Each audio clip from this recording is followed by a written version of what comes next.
बिस्मिल्लाहिर्रहमानिर्रहीम। अस्सलाम वालेकुम नादरीन, आप यूट्यूब चैनल देख रहे हैं, मैं इमरान खान हूँ। नादरीन, सबसे पहले तो रात गए खलीज फारस में एक मरतबा फिर सूरत ख़राब हुई है।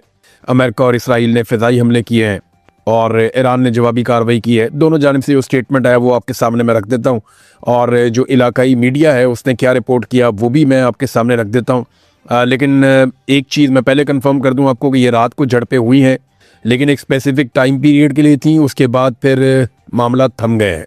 लेकिन इस तरह की कोई भी चीज़ खित्ते को दोबारा से जंग में धकेल सकती है, और ये हम सब जानते हैं। और नेतन्याहू अभी तक इस जंगबंदी के ऊपर मुकम्मल तौर पर आमादा नज़र नहीं आता, तो मे भी दोबारा जंग शुरू करने में कोई ना कोई हिकमत अमली हो। बहरहाल इस वक्त जो मुतदाद इतलात आ रही हैं उनके मुताबिक अमरीकी अफवाज ने जनूबी ईरान में मिसाइल लॉन्च करने वाले ठिकानों पर और बारूदी सुरंगें बिछाने की कोशिश करने वाली ईरानी कश्तियों को निशाना बनाया। ये अमरीकी मीडिया कह रहा है। अमरीकी हुकाम के मुताबिक आबना हुर्मुज़ में बारूदी सुरंगें बिछाने वाली कुछ जो पासदारान इनकलाब की वो कहते हैं कश्तियाँ थीं, उन्हें तबाह किया गया, उन्हें निशाना बनाया गया।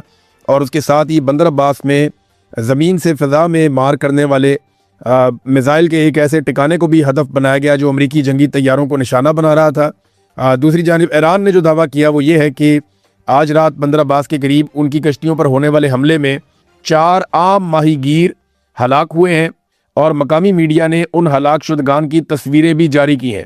ईरानी माहीगीरों की शहादत का ये दावा अमरीकी रिपोर्ट्स के बिल्कुल बरक्स है, जिनमें कहा गया था कि ये फ़ौजी कश्तियों को निशाना बनाया गया है, और ये IRGC की कश्तियाँ थीं और उनके ऊपर अटैक किया गया। जबकि अल जज़ीरा के रिपोर्टर अली हाशिम वो ये कहते हैं कि उनकी ईरानी सोर्सेज से बात हुई है, और वहाँ से जो उन्हें पता चला वो ये है कि बंदर अब्बास के करीब सुनी जाने वाली शदीद फायरिंग का सिलसिला उस वक्त शुरू हुआ जब पासदारान इनकलाब ने समंदर में एक बहरी जहाज़ को निशाना बनाया, जिसके बाद अमरीकी जंगी तैयारों ने ईरानी फ़ौजी कश्तियों पर हमले किए।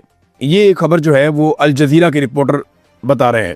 अच्छा, वो ये बताते हैं इस हमले में IRGC बहरिया के कई अहलकार शहीद हो गए हैं, और ज़राए ने उन्हें मज़ीद बताया कि सूरत हाल अब भी नाजुक है और वाक़यात अब भी सामने आ रहे हैं।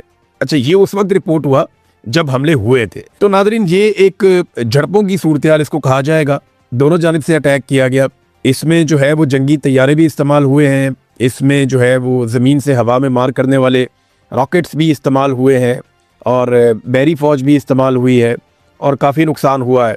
अब इस नुकसान के ऊपर ईरान जब तफसीली जवाब देगा तो तब पता चलेगा। वैसे भी ईरान ने हमेशा कहा कि हम जो भी कार्रवाई की जाएगी उसका जवाब ज़रूर देंगे, और ईरान का ट्रैक रिकॉर्ड भी यही है।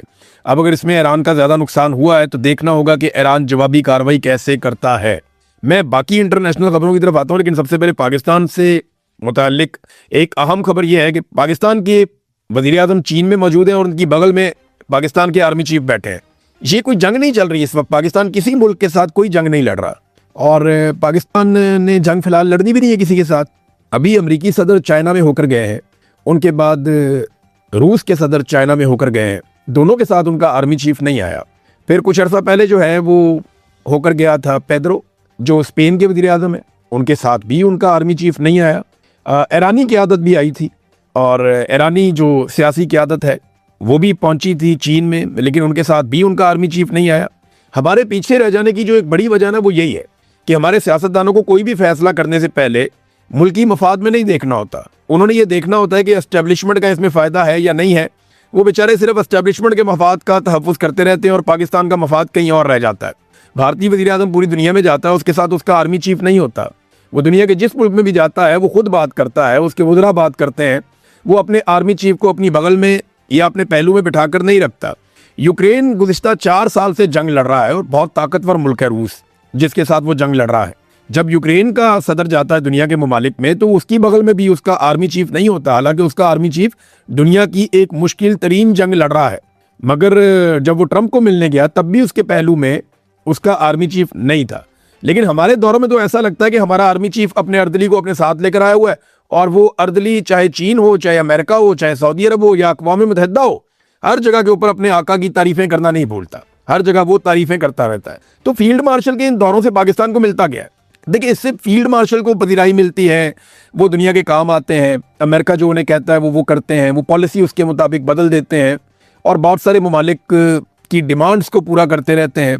क्योंकि इमरान खान साहब सऊदी अरब के साथ दिफाई मुआहदे के हवाले से रिलेक्टेंट थे, लेकिन फील्ड मार्शल ने ये फौरी तौर पे कर दिया। अमेरिका के हवाले से इमरान खान साहब के तहफ़्फ़ुज़ात थे कि हम कोई गुलाम नहीं है, उनका एक एब्सोल्युटली नॉट का एक मौक़िफ़ था। फील्ड मार्शल ने वो चीज़ें बदल दी और फिर आप देखें कैसे अमेरिका की सोच बदल गई पाकिस्तान में जमहूरियत के बारे में और पाकिस्तान में सूरत हाल के बारे में। फिर उन्होंने किस तरीके से रजीम चेंज ऑपरेशन पाकिस्तान में करवाया। बहरहाल इन दौरों का पाकिस्तान को कोई फ़ायदा नहीं होता, टके का फ़ायदा नहीं होता। मीडिया पर ज़बरदस्ती झंडे गाड़े जाते हैं, पाकिस्तान को बड़ी कामयाबी मिल गई। पाकिस्तान को कामयाबी मिल गई, ना तो आपने कश्मीर फतह किया और ना ही भारत से अपना पानी खुलवा पाए, ना ही दहशतगर्दी ख़त्म कर पाए, ना ही हम अपने हमसायों से ताल्लुकात बेहतर कर पाए, ना ही हमारी मईशत संभली, ना ही बड़े पैमाने पर पाकिस्तान में सरमायाकारी आई, बल्कि उल्टा क्या हुआ, गुर्बत, महंगाई और बेरोज़गारी में इजाफा हो गया। तो पाकिस्तान को क्या फ़ायदा हुआ फील्ड मार्शल के दौरों का? कोई फ़ायदा नहीं हुआ। हाँ, यही चीज़ें अगर आज़ाद तरीके से पाकिस्तानी सियासतदान करें तो पाकिस्तान को बहुत फ़ायदा होगा। हत्ता कि आप ये देख लें कि DGISPR के मुँह से या फील्ड मार्शल साहब के मुँह से फितनतुल खवारिज अल फितनतुल हिंदुस्तान, ये हम रोज़ाना सुनते हैं। बड़ी अच्छी बात है, ये बात करते हैं, लेकिन ये इतनी सी बात भी अमेरिका को नहीं समझा पाए। इतने दौरे किए, अमेरिका की इन्होंने सारी बातें मानी, उनके कहने के ऊपर इसराइल के साथ बैठ गए बोर्ड ऑफ पीस में, उनके कहने के ऊपर तमाम चीज़ें की जैसे उन्होंने चाहा। तो अमेरिका की हर बात मानने के बावजूद अमेरिका को सिर्फ अपनी एक बात नहीं बता पाए कि एक फितनतुल हिंदुस्तान भी है, यानी इंडिया पाकिस्तान के खिलाफ दहशतगर्दी की कार्रवाइयां करवाता है पाकिस्तान के अंदर। ये पाकिस्तान की फौज का ऑफिशियल मौक़िफ़ है। इस मौक़िफ़ के ऊपर अमेरिकन को अभी तक कायल नहीं कर पाए और उनकी हर बात इन्होंने मान ली है। अब अमेरिकी वज़ीर ख़ारजा भारतीय सरजमीन पर खड़े होकर पाकिस्तान से आने वाली दहशतगर्दी को एक हकीकत बता रहा है। उनका स्टेटमेंट है, निकाल के आप पढ़ लें। तो पाकिस्तान का इसमें क्या फ़ायदा हुआ? फ़ायदा सिर्फ इस सिस्टम का है जिसे आसिम मुनीर साहब चला रहे हैं और कुछ सियासी टाउट्स जो हैं वो इसमें सहूलतकारी कर रहे हैं। पाकिस्तान का इस खेल में टके का फ़ायदा नहीं है। मैंने अभी आपको बताया कि हर चीज़ में पाकिस्तान बदकिस्मती से पीछे जा रहा है। अब ये मार्को रूबियो जब भारत में पहुंचे तो मार्को रूबियो का इस्तकबाल कैसा हुआ, यहाँ पे बहुत सारे मनाज़िर हैं, मैं वो देख रहा था और हैरान हो रहा था कि अमेरिकन स्टेट सेक्रेटरी जो उनके वज़ीर ख़ारजा है मार्को रूबियो, वो इंडिया के दौरे पे आते हैं तो एयरपोर्ट पे एक नॉर्मल सिचुएशन होती है, यानी सिविलियंस हैं, वहाँ पे कुछ दीगर लोग मौजूद हैं, थोड़ी सी सिक्योरिटी है, वो उनका इस्तकबाल करते हैं और उन्हें लेकर चले जाते हैं। इंडिया का कोई शहर बंद नहीं हुआ, कोई इलाका बंद नहीं किया गया, सड़कें भी खुली थी। अगर ये इधर वाली सड़क से जा रहे हैं तो उधर वाली सड़क खुली हुई है। पाकिस्तान के अंदर पूरा मुल्क बंद करके रख दिया इन्होंने। रावलपिंडी और इस्लामाबाद को उनके आने की खबर के ऊपर 2 हफ्ते तक बंद रखा। ये हमारी औकात है। अमेरिका से कोई छोटा मोटा उनका ऑफिसर भी आ जाता है तो फील्ड मार्शल, वजीर आजम, फलाना ढिमकाना, पूरी कैबिनेट लेने पहुंच जाती है। वहां से उनकी खुशामद करते हुए उनको लेकर आते हैं और वापस भी खुशामद करते हुए छोड़ते जाते हैं। यानी ये बहुत बड़ा फर्क है। खुद मुख्तारी क्या होती है, यानी जो जितना बड़ा है उसको उतना प्रोटोकॉल आप दें और उस तरीके से उसको आप डील करें। लेकिन पाकिस्तान की मिलिट्री एस्टेब्लिशमेंट ने पाकिस्तान की अंदरूनी सियासत में और अंदरूनी मामलात में अमेरिका की मुदाखलत को हमेशा वेलकम किया और वो मुदाखलत हद से ज्यादा बढ़ा दी है। अब ऐसा लगता है कि अमेरिका पाकिस्तान के ऊपर हुकूमत करता है पाकिस्तान की मिलिट्री एस्टेब्लिशमेंट के जरिए से। इसके ऊपर ना कुछ आर्टिकल भी छप रहे हैं, आने वाले दिनों में मैं ये सारी चीज़ें आपके सामने रखूंगा। लेकिन हालात पाकिस्तान में ये हैं फील्ड मार्शल के दौरों के बाद कि 90 फॉरेन कंपनियां पाकिस्तान को छोड़कर चली गई। ये बात जो है डॉक्टर कैसर बंगाली, ये बड़े शानदार इकोनॉमिस्ट हैं, उन्होंने कहा पिछले 5 साल में 90 फॉरेन कंपनियां यहां से चली गई हैं। ये फॉरेन डायरेक्ट इन्वेस्टमेंट लाने की कोशिश कर रहे हैं, जबकि रिवर्स FDI हो रहा है इस मुल्क में। ये तो मईशत का बेड़ा गर्क हो रहा है। बड़ी बड़ी कंपनियां, बड़े बड़े इन्वेस्टर्स वो पाकिस्तान को छोड़कर जा रहे हैं। हत्ता कि पाकिस्तानी जो पाकिस्तान से प्यार करने वाले हैं, पाकिस्तान के लिए जीते हैं, पाकिस्तान के लिए कुछ करना चाहते हैं, जिनके पास हुनर भी है, वो बेचारे पाकिस्तान छोड़ छोड़ कर जा रहे हैं। जो डॉक्टर बनता है वो मरीजों की खिदमत करना चाहता है, लेकिन यहाँ मुस्तकबिल ही कोई नहीं है, यहाँ पॉलिसी कोई नहीं है। लोगों का कत्लेआम किया जा रहा है। लोग देखते हैं रोजाना नाइंसाफियां हो रही हैं, वो ये देखते हैं उनके बच्चे महफूज नहीं है, कोई लॉ एंड ऑर्डर नहीं है, तो लोग पाकिस्तान छोड़ छोड़ कर जा रहे हैं। और ये बड़ी बदकिस्मती है। वैसे भी इकोनॉमी बिल्कुल डाउन है, किसी को काम ही नहीं मिलता। अब ये फील्ड मार्शल के दौरों से कम ये तो होना चाहिए था ना कि कम से कम इन्वेस्टमेंट आती। ये खबर मैंने आपके सामने रख दी। एक और खबर ले लें आप, ये UAE के हवाले से पाकिस्तान की हुकूमत दावे कर रही थी और वो गलत दावे थे। मुत्तहिदा अरब अमारात पाकिस्तानियों को निकाल रहा है, तो पाकिस्तान के वज़ीर दिफा ने कहा कि वो सारे इमाम मस्जिद तो नहीं है, उनमें जराइम पेशा लोग भी हैं, उनके अंदर जो है वो मांगने वाले भी हैं, फकीर भी हैं। अब रॉयटर्स ने इसके ऊपर जो खबर लिखी है वो क्या लिखी है, वो कहते हैं जी हुकूमत ने जो तरदीद की है वो तो अपनी जगह, लेकिन उनकी खबर में बड़े होशरुबा इंकशाफात हुए हैं। 28 फरवरी के बाद, यानी जब हमला किया गया ईरान के ऊपर इसराइल और अमेरिका की जानिब से, उसके बाद 7,500 शिया पाकिस्तानियों को UAE से डिपोर्ट किया गया।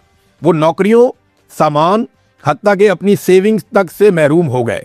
ये अब मैं नहीं कह रहा, ये अब कोई पाकिस्तानी मीडिया भी नहीं कह रहा, ये रॉयटर्स की खबर है और वो ये बता रहे हैं डाटा इकट्ठा करने के बाद।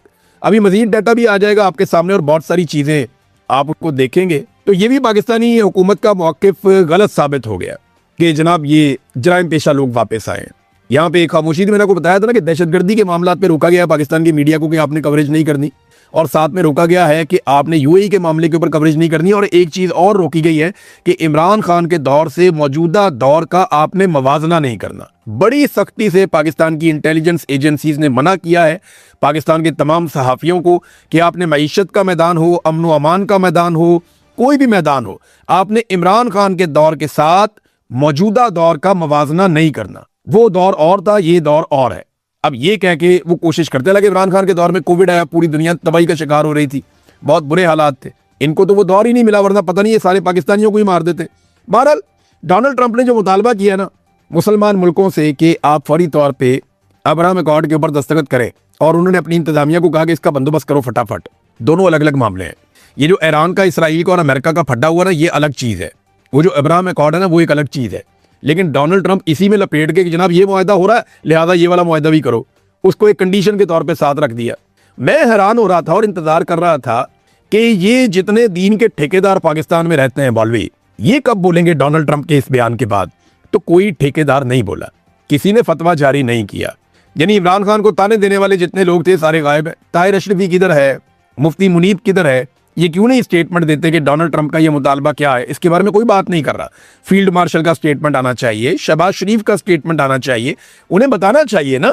वैसे तो वो आयात सुनाते हैं, वो बताते हैं, लेकिन यहां पे भी बताए ना कि इसमें कुरान पाक क्या कहता है कि जब जुल्म किया जा रहा हो एक तबके के ऊपर तो वहां पे आपने क्या करना है और किस तरफ आपने जाकर खड़े होना है। कायदे आज़म ने क्या कहा था, पाकिस्तान की असास क्या है, इसके ऊपर बात करें ना।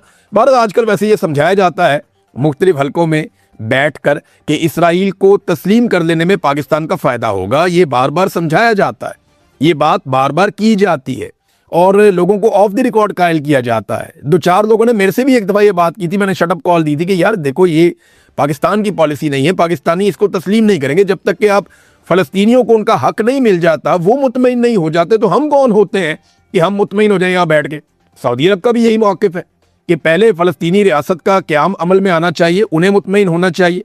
अब यहाँ पे तो एक से एक नई गेम हो रही है। ये एक चीज़ मैं आपके सामने रखता हूँ, एक नई साजिश इसको करार दिया जा रहा है जो बुनी गई है, और इसके अंदर जो खेल है वो क्या है। ये मिडल ईस्ट आई ने ये खबर ब्रेक की है और ये एक बड़ी तशवीशनाक रिपोर्ट है।